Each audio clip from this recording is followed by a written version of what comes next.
Hi guys, this morning I'm going to tell you about my cool little tank. Hello Avi. So this tank has got us out of trouble more than once. If we set up for a camp and we want to shoot off and get some water to top up the main caravan, this will carry about 60 litres, and I'll show you the way I've hooked it up to make it much easier to fill. So basically at the bottom we've got just a fitting that goes onto a hose. At the top, again, just another sort of fitting that I can clip this end onto. So when it comes unclip and I want to fill it up, this becomes the fill point and that becomes the breather. Connect them together, that's the tank sealed up. So pretty much it's as easy as that. It's just a gravity feed. It's high enough to fill the caravan tanks just under pressure from the gravity. And yeah, it's a very simple thing. I know she's full when water starts spouting up the top, so very easy.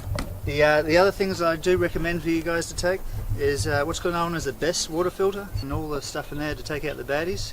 Takes out the sediment of the water and makes it safer for those areas that the water's a bit less of the quality. And also just snip yourself a bit of 3 metres of lead.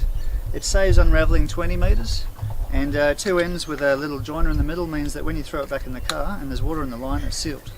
So these two, keep them in the back of the car, keep them handy. Keep one of those fittings that you screw onto the tap handy with this. So obviously a lot of taps you get to will just be the thread. You won't be able to, you need something to screw on. My tank setup, and yeah, a lot easier for getting around free camping.